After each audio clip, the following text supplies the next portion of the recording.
Kolegial, hari ini sama gua Madon, kita kedatangan suatu lagi seorang teman jauh juga, dari teman merantau juga. Tuh. Satu kampus juga. Sarah, apa kabar Sarah? Halo, baik-baik aja. Gimana kakak kabarnya? Alhamdulillah. Sehat? Alhamdulillah. Kakak sehat gak? Enggak. Tadi lu kesibukannya apa sekarang, Sarah? Kesibukan sekarang sih paling skripsian, terus lagi apply magang aja Magang. sih. Oke, sebelumnya Sarah, kan ini kan mungkin nanti buat para teman-teman juga kan belum tahu nih, bisa diperkenalkan Sarah ini siapa dan apa kayak gitu. Sebenarnya ya gue bukan siapa-siapa sih, nama gue Sarah.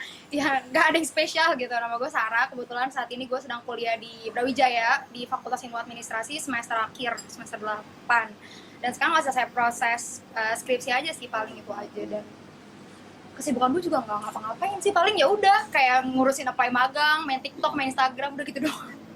Oh iya ya, aktif ya di media sosial itu aktif ya, saya perhatiin. Aktif Banget. Aktif Dan banget. aktifnya itu bukan cuma untuk kepentingan lu, tapi buat kepentingan orang Iya, lain betul juga, banget. ya. Kemarin kan belum lama ini gue juga ngeliat lu bersuara terkait info panas nih. Nah. Ada case panas kan akhir ini. Itu boleh diceritain dulu nggak sih? Kenapa lu memutuskan untuk bersuara tentang itu? Oke. Sebenarnya kalau misalkan ditarik awalnya, kenapa sih gue tertarik banget buat nge-share atau sering speak up tentang kayak hal-hal yang berkaitan tentang pelecehan seksual atau kesetaraan gender segala macam? Karena sebenarnya ini berawal dari pengalaman-pengalaman yang gue alamin sih. Karena jujur tanpa gue sadarin dulu, ternyata gue tuh sebagai seorang penyintas. Gitu. Maksudnya penyintas di sini gue tuh pernah mengalami jadi sebagai seorang korban dari pelecehan seksual itu sendiri. Jadi kayak gue tuh speak up karena gue pernah merasakan itu, rasanya nggak enak banget. Dan gue tahu ketika lo tahu itu rasanya nggak enak banget, lo susah juga buat ngomongin. Jadi ketika ada orang jadi korban tuh mereka butuh bantuan support dari orang lain sih. Dan gue ngerasa di saat sekarang ini gue sedang tidak menjadi korban, alhamdulillahnya ya gue harus membantu orang-orang yang jadi korban kayak gitu. Tapi kan ya kita semua tahu lah dengan case yang ini kan ini panas banget. Dan ini kan tokoh orang yang dikenal banyak orang gitu loh. Cuman akhirnya kan pasti jadi ada dua point of view nih. Ada dari orang yang mensupport si korban maupun orang yang mensupport si pelaku. Iya gitu. Banyak yang bilang, oh lu nggak bisa asal nuduh dia. Kalau di hukum tuh ada asas praduga tak bersalah. Jadi lu nggak bisa nganggap dia salah. Kalau ternyata ternyata dia nggak bersalah gimana? Nah itu maksud gue sudut pandang lu kayak gimana sih? Kalau misalkan sudut pandang pribadi gue ketika ada orang yang akhirnya bersuara melalui sosial media terkait pelecehan seksual, tandanya dia tuh butuh bantuan dari orang. Karena di Indonesia ini belum ada nih undang-undang yang bisa mengangkat kasus ini gitu. Apalagi kita belum ada, maksudnya RUPK sampai saat ini kan belum disahkan dan ini jatuhnya ke pidana, dan pidana itu cuma membahas terkait pemerkosaan dan pencabulan. Which is kalau misalkan untuk hal-hal kayak gitu kan kayak pelecehan seksual itu belum masuk ya. Dan mereka bisa, si korban ini minta tolong sama siapa lagi, akhirnya minta bantuan untuk lewat sosial media. Dia nge-blast di sosial media, which is dia berharap ada seseorang yang bisa ngebantu dia gitu.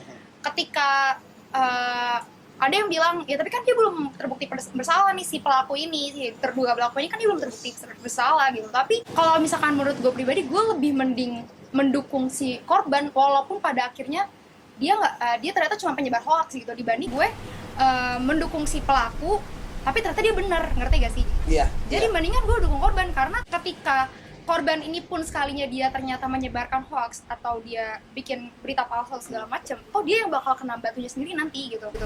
Dia bisa kena pasal pencemaran nama baik, terus dia juga bisa dapet sanksi sosial dari orang-orang yang udah mendukung dia. Jadi jatuhnya dia bisa lebih kena pasal yang jauh lebih banyak sih kalau menurut gue. Dan itu juga bisa memberikan informasi kalau misalkan permasalahan seksual harassment, kasus-kasus kayak gini itu ternyata udah memantik banyak orang nih, makanya orang-orang itu tertarik untuk mengetahui atau mendukung si korban. Tandanya awareness-nya ini udah ada gitu. Jadi kalau menurut gue kalau misalkan dibilang ya korbannya kan belum tahu nih bener apa enggak, ya menurut gue tapi dia bisa menjelaskan kalau dia itu korban gitu. Jadi menurut gue selama dia bersuara ya gue bakal dukung gitu.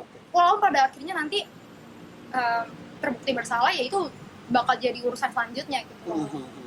Soalnya ya kalau gue mikir kalau misalkan orang udah sampai minta tolong di sosial media, terus apalagi berkaitan sama seksual harassment, karena nggak ada yang bisa melindungi korban gitu loh. Undang-undang nggak ada, terus bukti kayak visum gitu-gitu nggak ada ya kan. Itu siapa yang bisa melindungi dia nih, siapa yang bisa menjaga dia selain dengan dia menceritakan lewat sosial media, kayak gitu sih. Gue sih ini ya,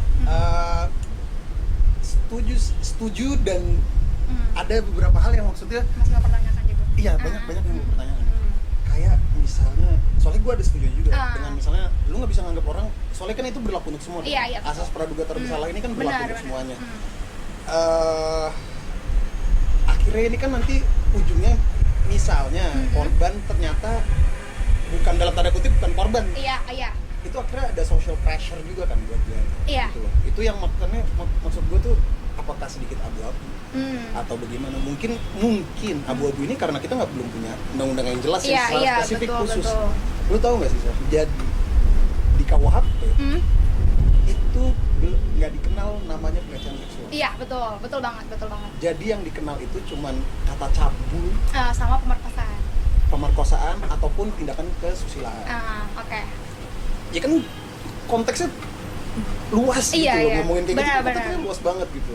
Nggak ada undang-undang yang secara spesifik mengatur tentang ya seksual harassment itu sendiri gitu. Apakah nanti seperti apa, nanti tindakannya seperti apa, soalnya kan gitu. Kalau kita balik ke seksual harassment itu sendiri, ternyata kan nggak semua yang tadi lo bilang kan buktinya kan belum tentu. Bukti visum, kalau memang nggak ada bukti visum, terus pembuktian apa? Saksi.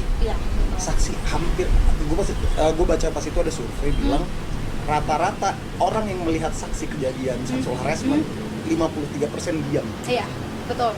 Diam di depan lo coy. Ini ada misalnya maupun cowok ataupun mau cewek lagi terkena pelecehan seksual kayak gitu, dia diem gitu.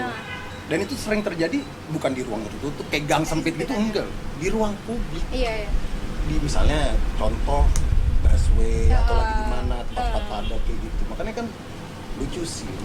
Benar. Iya, tapi ini gue pengen nanya lagi nih, Sar. Kan pelecehan seksual itu sebenarnya bukan hanya untuk wanita juga. Betul. Laki-laki juga bisa. Nah, itu gimana? Soalnya kan kalau menurut gue kan di sini kan karena mungkin ya pemikiran di sini dan sudut pandang orang-orang di sini kan bahwa pelecehan seksual hanya terjadi pada perempuan. Menurut lu itu gimana sih? Iya benar sih, maksudnya ya pelecehan seksual tuh nggak melulu tentang perempuan, bahkan laki-laki pun juga banyak banget jadi korban pelecehan seksual itu sendiri. Tapi masyarakat saat ini kenapa menganggap sepele pelecehan seksual yang dialami oleh laki-laki? Karena anggapannya gini loh, iya harusnya lo bisa nikmatin lo digodain sama tante-tante nih, atau lo dipanggil sama cewek-cewek nih, ya udah nikmatin aja kali. Atau kan pernah ada kasus tuh yang anak umur 18 tahun laki-laki kalau nggak salah, dia diculik atau disekap gitu sama biduan dangdut gitu di suatu desa kan, terus dipaksa jadi budak seksnya si pedangdut ini, si biduan kampung ini. Terus habis itu di comment sectionnya kayak ya udah lah, enak dong bisa ngerasain gini, harusnya lo nikmatin dong. Ya karena masyarakat kita saat ini tuh masih menganggap laki-laki itu sangat menikmati seks, mau dipaksa apa enggak. Padahal kan consent is consent, siapapun orang itu, mau perempuan, mau laki-laki, mau LGBT atau maksudnya transgender atau apapun, ya consent is consent gitu. Nggak ada batas, maksudnya nggak ada anggapan ya laki-laki mah pasti mau atau perempuan pasti mau, tuh nggak ada. Dan ya itu, masyarakat saat ini masih nganggapnya laki-laki itu penikmat seks nomor 1 gitu.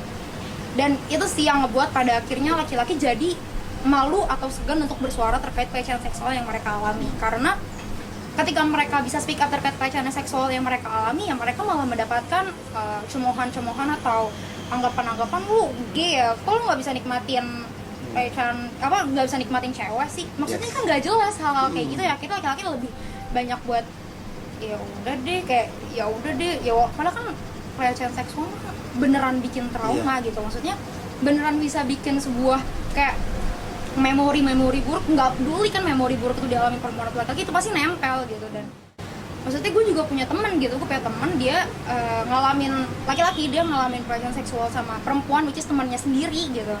Teman sendiri, si ceweknya ini teman, dan si cowok yang jadi korban juga temannya si cewek ini. Dia nggak berani ngomong karena anggapannya si cewek ini tuh terkenal cantik segala macem, orang-orang tuh jadi kayak masa lo nggak mau sama dia sih, kan dia cakep, kan dia banyak yang mau kayak gitu akhirnya dia nggak berani cerita, bahkan dia nggak berani negor si pelakunya. Jadi ya udah akhirnya dia nggak beban sendiri, akhirnya dia stres sendiri gitu. Maksud gue nggak peduli cewek atau cowok ya, trauma kan pelecehan seksual itu tetap berlaku gitu. Iya sih, tapi dari trauma itu kan ada beberapa orang yang akhirnya menjadikan trauma itu sebagai mana ya, akhirnya dia bisa berdiri atau dia bisa survive lah. Benar-benar. Kan tadi lu udah cerita di awal kalau lu pernah menjadi seorang penyintas dan kayak gitu. Itu gimana Sar? Maksudnya apakah itu nanti setiap orang beda-beda atau apa lu punya saran gitu mungkin yang untuk mungkin ada orang juga yang mengalami hal seperti itu tapi dia belum bisa bersuara gitu. Sebenarnya gue ngeliat itu orang, ngeliat itunya cowok, dan itu nggak ada kepengenan gue sama sekali. Orang saking kagetnya sampai nggak bisa ngapa-ngapain. Yes. Dan gue tuh ngalami itu 3 kali loh.